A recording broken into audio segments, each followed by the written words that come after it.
Well, hello and welcome, or welcome back to the Alcohol Minimalist podcast with me, your host, Molly Watts, coming to you from, ugh, gosh, folks, it's just been unrelentless. The rain, just windy, blustery, cold, not cold enough to snow. That's never the case.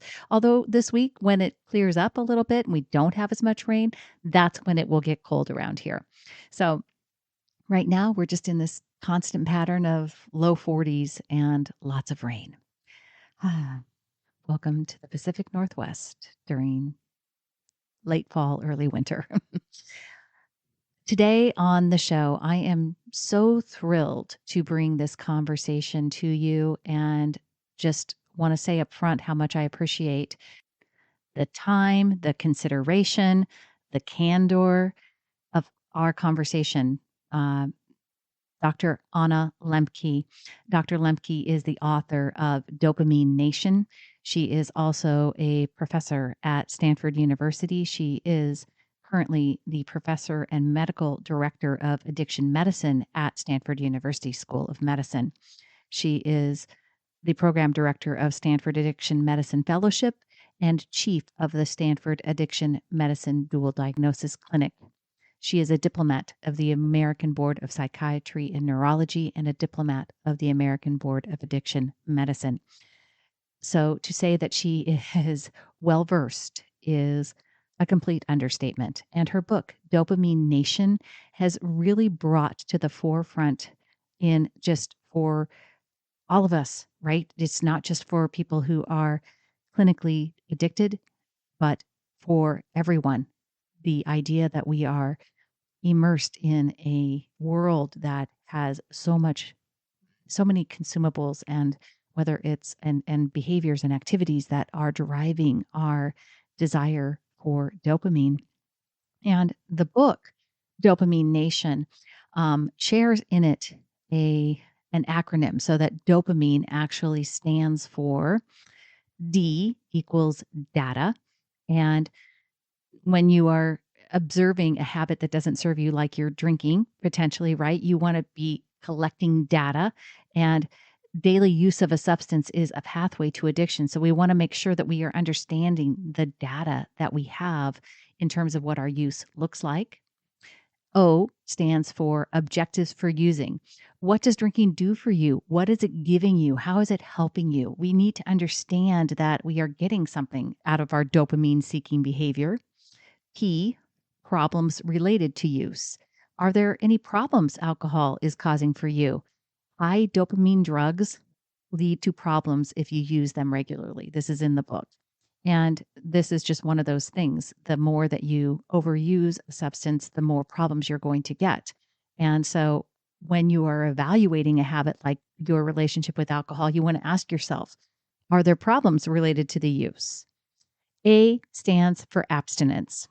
And Dr. Lemke, as you will hear, is a very firm advocate of taking a 30-day abstinence period and how it resets the pathways and the brain pathways and creates the homeostasis for dopamine that we need to be able to truly evaluate a habit. And we get into that in quite some depth in this conversation, because I, of course, came at this from a different perspective and didn't take a 30-day abstinence period until I had greatly reduced my alcohol use. So we talk about that.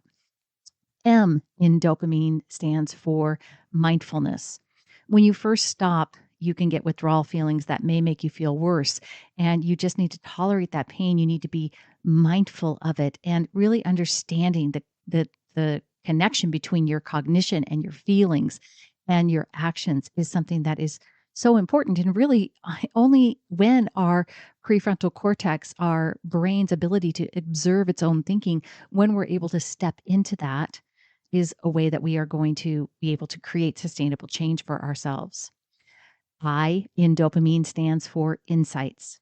And what insights do you have about how taking this abstinence period is, what do you learn about the habit? What do you learn about yourself? What do you learn about why you might be choosing to, what were you getting, right? N stands for next step. So after this abstinence period, do you want to continue to abstain or moderate? Do you want to go back to drinking again, but using it less?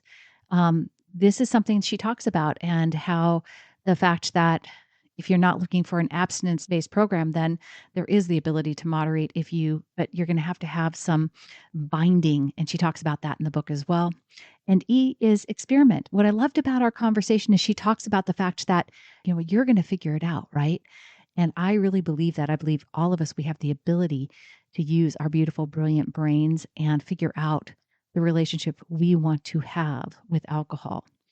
And the ability to moderate has become more important because of this overabundance of dopamine stimulation available in the world. And it's truly a skill that we all need to learn, whether it's alcohol or anything else. So I cannot wait for you to hear from Dr. Anna Lembke. And I encourage you, if you haven't already read it, pick up Dopamine Nation. Here is my conversation with Dr. Anna Lembke. Hello, Anna. Thank you so much for taking the time to join me on the Alcohol Minimalist podcast. It is just so exciting to have this conversation with you. I am really honored that you are taking the time out of your schedule to do it. Oh my goodness. I'm so happy to be here. Thank you for inviting me. Yeah. So, in the introduction to our conversation, I shared information and the acronym for dopamine that you share in Dopamine Nation. And it's such a great framework. And I really loved that because, as I mentioned to you earlier, it aligned very closely with my own experience in changing my relationship with alcohol. Now, I know you are a psychologist, a psychiatrist. Psychiatrist. Yep. Psychiatrist, yes, and you work with people and have worked with people who are technically I want to get your thoughts on this. Physically and or psychologically addicted to a substance. And do you believe there's a difference between physical and psychological dependence on substances? Well, technically, the way that the DSM defines it now, there is a difference, and that physical dependence alone on any substance, but especially one that's prescribed by a doctor in some form, cannot be counted as a form of addiction. I personally am quite skeptical of this idea. Okay. I think that once we develop physical dependence, we've crossed some kind of Rubicon where we've changed the brain. And we've changed the brain, in the way that we know the brain is changed when we become addicted. So I really do think that physical dependence is a form, of addiction, and almost always also accompanied by the psychological aspects, the learned behavior, the habitual pieces of it. I'm not sure we can really differentiate those two. I also think it kind of makes a false dichotomy between psychology somehow not being biological and then the physical piece being biological. And of course, we know that our thinking and our emotions and all that is rooted in biology and in our neurotransmitters and our neural circuits. So I appreciate why the DSM, Diagnostic and Statistical Manual, has made this distinction. I'm not sure, though, that it really speaks to anything that can really be shown to be a distinction biologically. And ultimately, I'm not sure how useful it is. Yeah. I think that for me, what I find to be the reason that I or even consider it or look at it is because there's a lot of misunderstanding, or people have beliefs about their dependence on alcohol. And there's actually quite a bit of research that shows that not as many people are actually physically dependent, even though they want to believe that that's the cause of their issue. I really think that most people probably develop a psychological dependence on alcohol or any other dopamine rich substance before they develop a physical, if they will ever develop a physical dependence. That psychological dependence is probably a precursor. Would you agree? The psychological dependence in my mind is physical, right? But you're making an important point, And let me try to articulate it in based on my experience. I have a lot of patients who come to me and say, well, I can stop drinking, no problem. I don't have significant withdrawal. I can go for long periods or days at a time, Right. and I don't have withdrawal. So therefore, I am not addicted. And I think that's what you're getting at. You Yeah. can be very, very addicted to alcohol and not experience significant alcohol withdrawal in the sense of waking up in the morning with, tremors, Mm-hmm. having DTs where you're having, formication or the feeling that bugs are crawling all over you, hallucinating, having seizures. That's what a lot of people equate with alcohol addiction, and being addicted to alcohol. But in fact, you can have none of those things. And the vast majority of people who are addicted to alcohol don't have those experiences, and Mm-hmm. yet they are deeply addicted to alcohol. I always like to emphasize too that we think of withdrawal as being primarily physical signs and symptoms, which for some substances, for many substances and behaviors, there are physical signs and symptoms. But the universal symptoms of withdrawal from any addictive substance, whether it's alcohol or your smartphone, are anxiety, irritability, insomnia, depression, and craving. Mm-hmm. This comes up repeatedly with cannabis, for example. People say, well, I'm not addicted to cannabis because I don't have any physical withdrawal. Okay, well, when you try to stop, do you get anxious? Do you get depressed? Are Right. you unable to sleep? Are you preoccupied with using? Then that's withdrawal. Right. Right. And that's really important because I talk about that a lot. There's a neurochemical basis for that. It's actually the brain's attempt to get back to homeostasis when you Right. have continually fed it a substance, and then it's basically shooting up all those excitatory neurotransmitters. And the way that we think that we need to resolve that is by taking the substance again, because that's the thing that will. But it's that's that mini withdrawal that people are getting that is really what they're feeling when they feel those anxiety or irritability. And Yes. yeah. Yes. So I this is a kind of a sidebar because I already have shown my true colors of being a sort of an armchair psychologist. Is there danger in this world of this kind of so much information on the internet, and lots of things that we're learning and hearing about dopamine? So right, I've educated myself quite a bit on neurochemistry, and I really believe that it helped me to resolve my relationship with alcohol, which, Yeah. it helped me change a daily drinking habit. I know you share in the book your divergence with romance novels, which I can appreciate because I love reading. So that was interesting to me. But do you think that there's uh, danger or misinformation or unhelpful messages that we hear about dopamine specifically coming out in the world today? I mean, some people might say that, my message about dopamine is, I mean, who knows? I mean, yeah, I mean, there are a lot of people out there, talking about a lot of things, and some of it's obviously unreliable, some of it's unreliable in a more subtle way.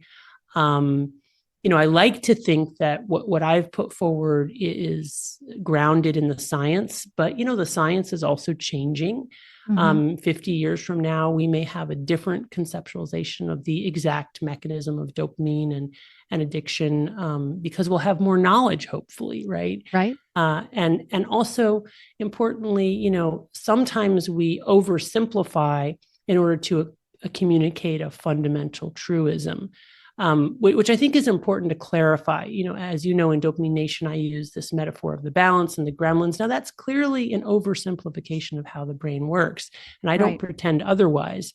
But in this age of information overload, also because I'm talking to a lot of non-scientists, I want to communicate something that's fundamentally true and real about how the brain works. And part of the way to do that is to leave out some of the nuances or details. So I don't know if that answers your question, but Yeah, that's my no, it answer. does. And I think that that's really important too. I mean, the we have continued to learn about the brain, right? So like neuroplasticity was not even a concept that people knew back in the even the mid 1900s, barely. And so, Right. all of everything that we continue to learn about the brain will just continue to evolve. And I think that's really what I love about it, right? The brain is I call it my beautiful, brilliant human brain. I mean, we as humans have evolved past the mammals, and, we have this beautiful prefrontal cortex that allows us to actually think and become mindful of our own thinking, which is not something that, everybody, the other species can do. So it's a pretty amazing thing. And it can allow us to achieve things in terms of changing some of these behaviors that may not serve us. So the 30-day abstinence period, I want to talk about this a little bit because, as I've shared with you, having a 30-day abstinence period was not something that I did until I had been working on my relationship with alcohol for a while. And if someone told me initially, like, you have to do this, I would have, I did. I resisted that effort for a long time because I was afraid of what it would mean if I couldn't take the full 30 days.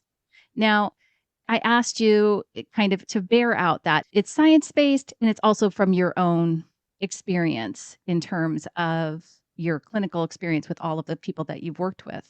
I also remember in the book you kind of talk about it really depends on how much of a substance someone's taking. So it's going to be kind of is it just categorically 30 days, or talk to me a little bit about that? Right. So, intuitively, you would think that somebody who'd been using more of a drug in larger quantities for longer periods of time would need longer, Right. Longer abstinence in order to heal their brain. And I think, generally speaking, that is generally true. But what is pretty fascinating, based on my clinical experience and also, some data out there, some studies reflecting what I've, and others, not just myself, many, many others have experienced clinically, is that there seems to be something about that 1 month mark that is significant, that if people can get to 30 days with not using, it's not like the brain is fully healed, but there's some kind of tipping point that occurs where they get out of, if you think of like addiction as this black hole kind of sucking us in. Mm-hmm. And when we're right here, we can't even really see that the black hole is sucking us in, but somehow we get here and also it's like, oh, there's a black hole and it was sucking me in. And now I actually have a little bit of a choice. I can move toward that black hole and back to that, place where I was being sucked in, or I might want to like go this way, or maybe even orbit around it, but not get sucked in. And that happens pretty consistently for the vast majority of people that we will see with 30 days of abstinence, whether or not they're, heroin, alcohol, cannabis, whether they've been using for decades or they've been using for months to weeks.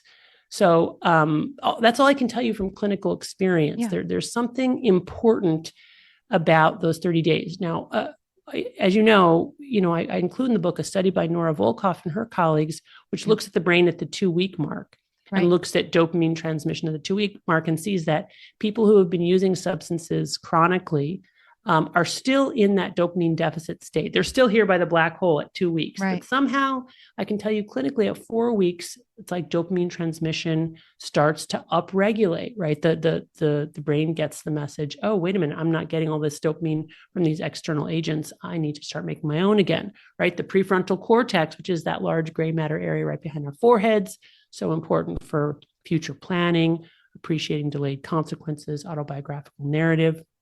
That gets back online. And we're able to say, oh my gosh, who was that person who prioritized substance use or addictive behaviors to that extent?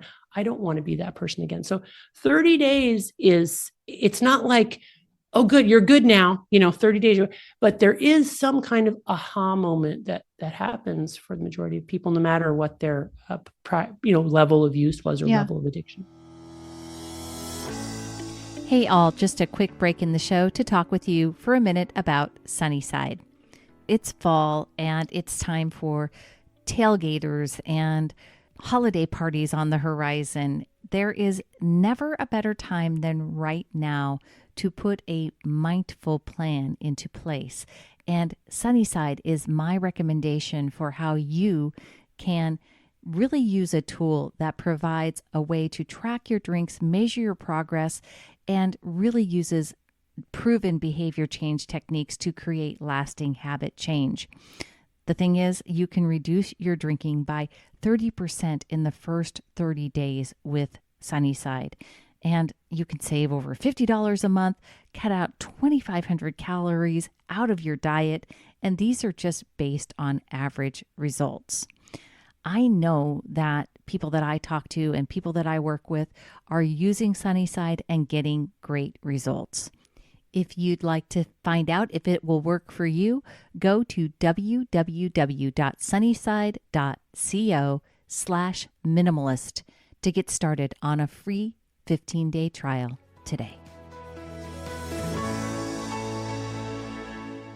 We're heading into dryuary, which January is this time frame for people who are drinking alcohol, especially for people who are not trying to become abstinent. And that, I think we'll talk about that in a second, because I know you've had a lot of experience with AA, with people that have used AA, and you've got a lot of colleagues that you've learned from. But this dryuary period, do you think that there is significance in how you mentally approach a period of abstinence? Now, I'm asking this because what I've seen happen is people do this dryuary, but the whole time they're doing it, all they're thinking about is when the dryuary period is over, I get to, right? So is there, I mean, and that thinking, right, causes a feeling of desire. And that's kind of what I talk about a lot, is that connection, making the connection between the thoughts and the feelings driving the desire to drink. So does it matter if you go into a period of abstinence, how you are approaching it in terms of, and becoming more mindful, because M is mindfulness, right? Right. Well, I mean, I think, it matters and it doesn't. So we often think in the field of mental health that it's all about cognitions and emotions. And if we can just identify cognitions and emotions and change them, we will change their behavior. But what I do a lot of talking about is, no, first we have to change the behaviors, and then the cognitions and emotions will follow. I have many, many patients who do that 30 days of abstinence entirely focused on getting to day 31 and being able to use or drink again. And the only way they can get through those 30 days is to, plan on that. Does that make the 30 days not useful? Not at all. The 30 days is still incredibly useful because, as we've talked about, it leaves enough time for the brain to begin to restore homeostasis, to reset reward pathways, to upregulate dopamine, to be able to look back and see true cause and effect, which we don't do well when we're chasing dopamine or in our addiction. So the vast majority of folks who can get to those 30 days, even if they plan to drink again, they almost universally want to drink differently. They want to drink less, and they want to have a different kind of relationship to alcohol. So then the discussion becomes, all right, how are we going to do that? And the level of specificity here is really, really key. When are you going to drink? Who are you going to drink with? Under what circumstances? How much? What are you going to drink? What are you going to be your red flags? How are you going to keep track, right? And I've not yet had, in all my years, a patient who was able to do the 30 days and then who was uninterested in engaging in that piece of it. They're all interested in engaging in that piece of it.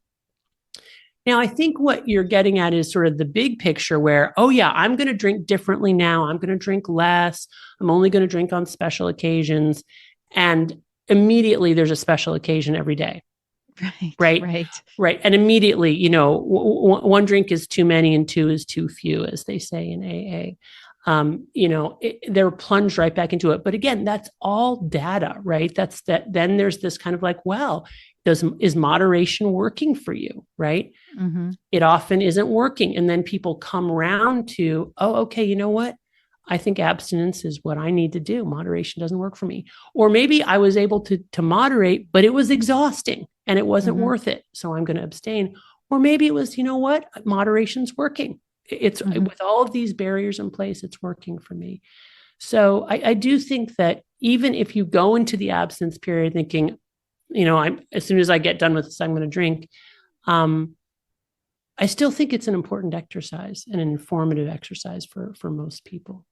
Absolutely. Well, I think it's, like I said, I encourage people to take the dryuary period and really, we want to examine why we're using anything, right? Why any substance, whether it's alcohol or anything else that's dopamine driven, the why behind it is really what we're looking for in the glass, right? Right. Because I don't think that, I mean, I talk to a lot of people and I mean, surely you do too, where they say, oh, well, I just love the taste of it. I just love Mm-hmm. this or whatever it is. Right. But I truly believe that there's always a why there somewhere. They may not want to, there's work to be done. It's sometimes running in the unconscious, but no one develops a habit that doesn't serve them or an overuse of a substance unless they're trying to solve some sort of why, in my opinion. Okay, so let me interject there because we have a little bit of a difference of opinion. Cool. First of all, I think one thing that we would agree on is that you can't get to the why while you're still drinking, which is why, because in those first, when you're in your substance use, no matter what level, you can't see true cause and effect. It's just our brains are, we're so innately wired to approach pleasure and avoid pain that we cannot see the consequences of our drinking when we're in our drinking. So I absolutely agree with you that you need to get to sort of the possible whys, but it's impossible to do that while you're still drinking, and that's why you have to do the 30 days to get clarity.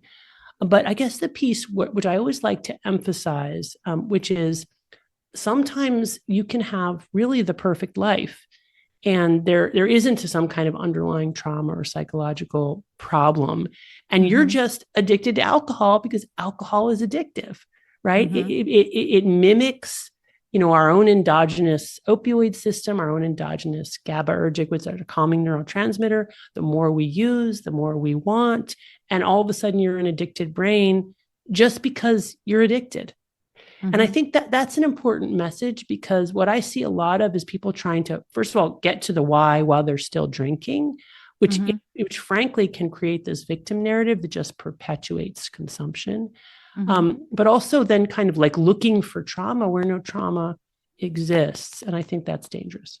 Yeah, agreed. And I think that that's the why can also be just a simple why. It doesn't have to be a big why. You know what I mean? It doesn't have to be a trauma why. It Right. can just be that that's what we've trained our brains to do because we've trained it into a habit pattern where it's like I get home from work and Yeah. right Right. and I've decided that the way that I unwind Yeah. is by having a glass of wine, right? And so once you do that often enough, right, your brain's just like, yep, this is how we do it. This is what we do, Yes. right? Yes. It's very Absolutely. much set up for that kind of automation.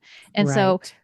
but there's still a why. The why that the story that I'm telling myself is that I need a glass of wine to unwind, which Yeah. is actually clinically not even true. We when we Mhm. drink it, we just talked about this. It actually is probably causing me to feel more stressed out and anxious because In of the long term, in in the the long long term, term right? The with way, repetition. yeah, Yeah. with repetition, right? With the way the Mhm. neurotransmitters work.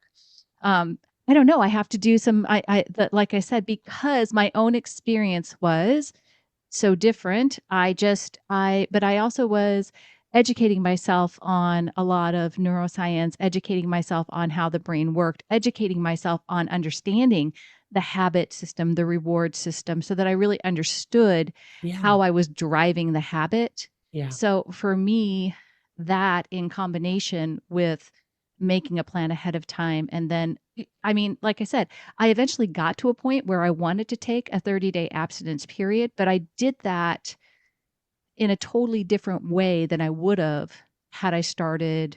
But I also, I mean, like I said, it's who knows, because from most clinical standpoints, nobody would have said, "Oh, you have an alcohol use problem," right? I mean, I wouldn't have looked like somebody who was physically dependent. I certainly wasn't physically dependent, same thing.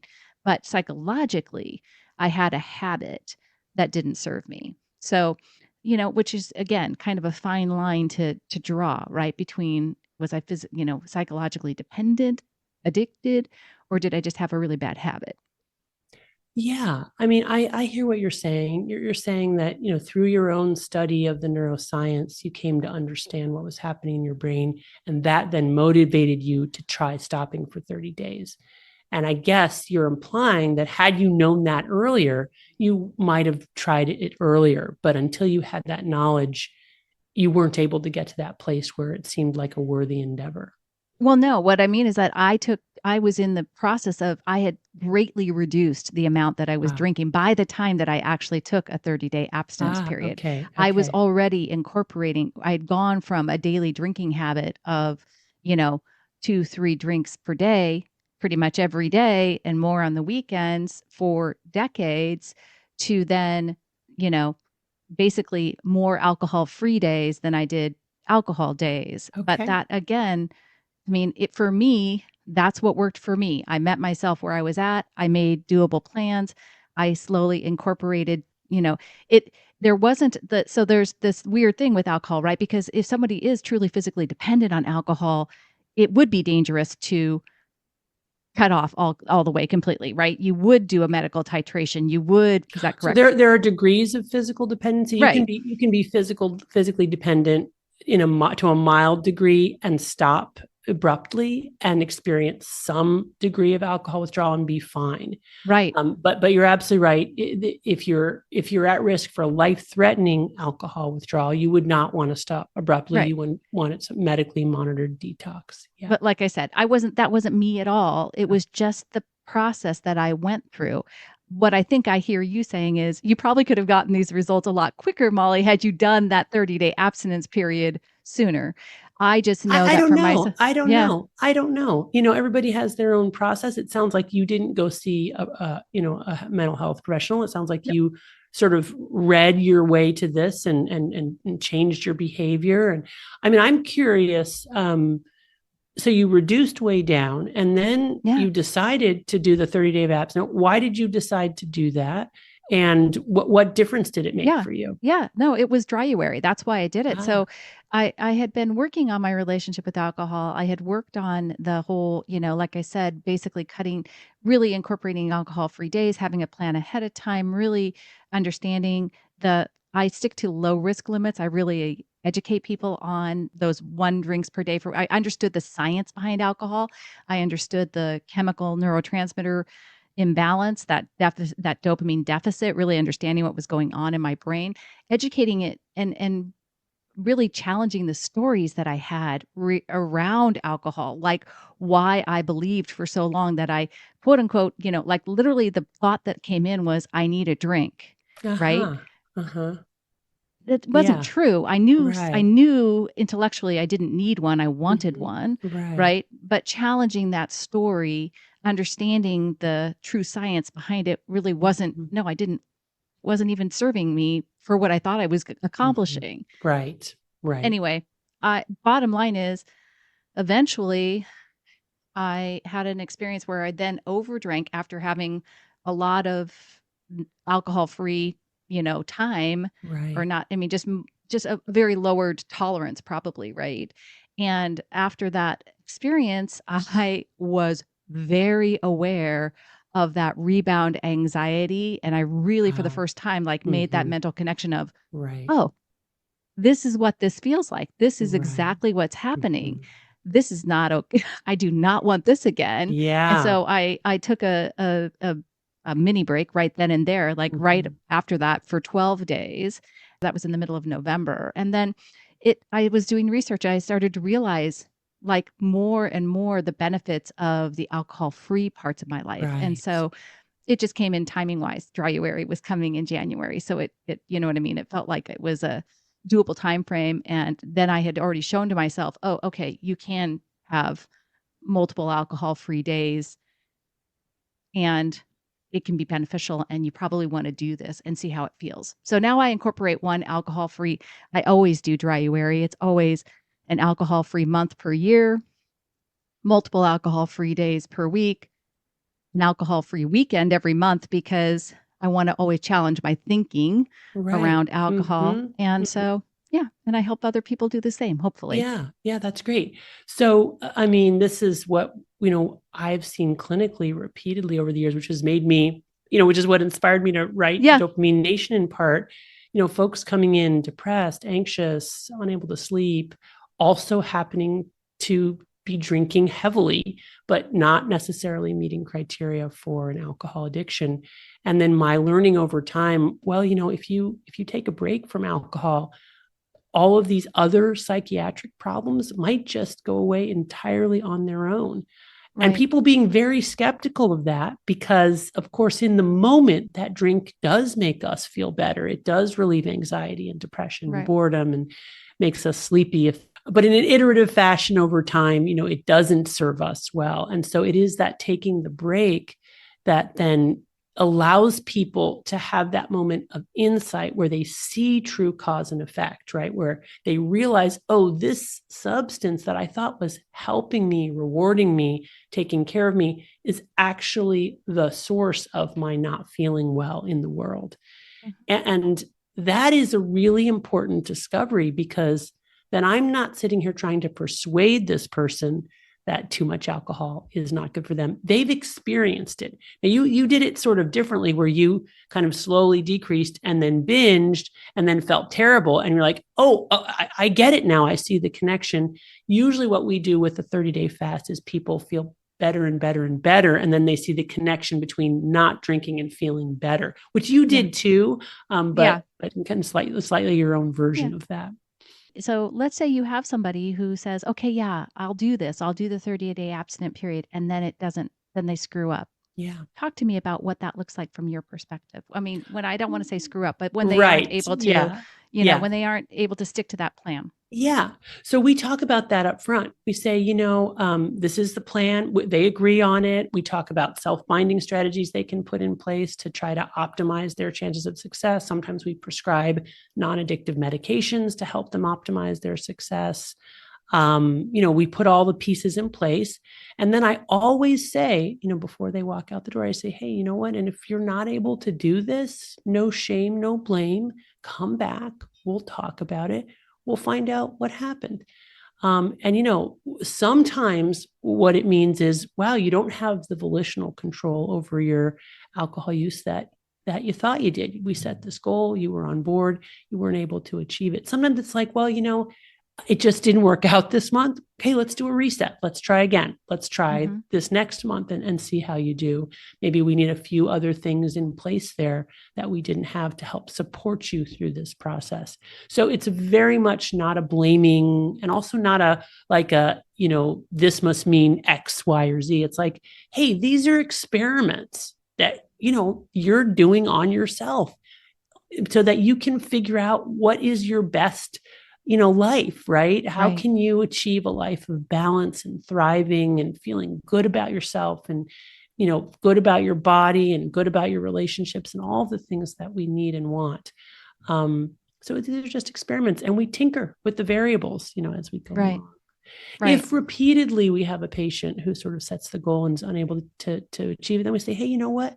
Maybe really this is a sign that you are more addicted to this substance than you thought. And maybe also you need a higher level of care.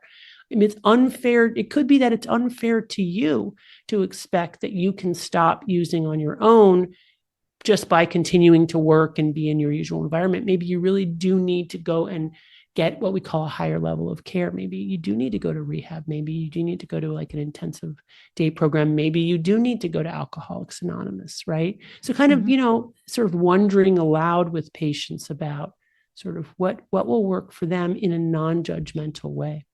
Mm-hmm. I know in the book you say that the tenets from AA have long been abstinence is the only way. I take exception with that, mostly not because I don't agree that the safest amount of alcohol in anyone's life is 0. That is a constant here in the show. I always talk about that in terms of, if you want to have the most safe relationship with alcohol, it's 0. There is no known safe amount.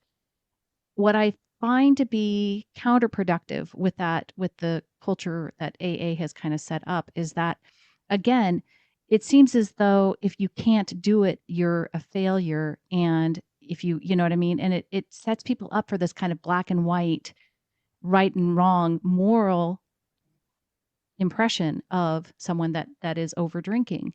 And so, last thoughts on that, in terms of, and like I said, taking nothing away from the many, many thousands of people that AA helps, because I know that it works for some people. And if it helps, I always say that too.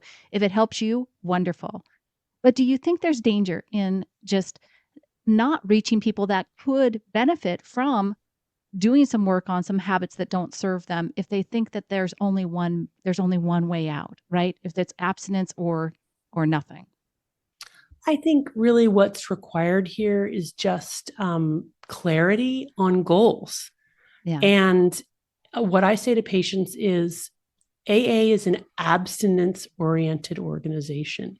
So if your goal is abstinence from alcohol, lifelong abstinence from alcohol, or just even near-term abstinence alcohol, and you think you might benefit from that support from that organization, although the thinking really in AA is that it would be a lifelong endeavor, then that is a good organization for you to check out. But if your goal is moderation, do not go to AA. Because that's not the goal of AA, and that's not what that fellowship is working toward. I think it's unfair to say that AA is, shaming and blaming people for drinking in moderation, because the bottom line is that it's an abstinence-oriented organization. Right. That's them. Yeah. The only requirement to be a member of AA is it's a very short sentence: the desire to stop drinking. That's it. You can show up intoxicated, but you must have the desire to stop drinking. If that is not your desire, that's not the organization for you. There are many other organizations, and they're, increasing by the second today, especially with, the kind of online fellowships they're developing, the goal of which is moderation. Go seek out those organizations for that goal. Yeah.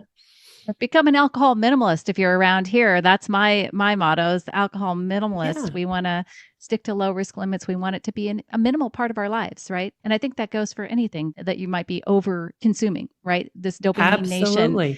Thank you so very much for being here today. Folks, you have got to read Dopamine Nation if you haven't. I know I've already shared it with my audience. It's on my recommended reading list. It is superb.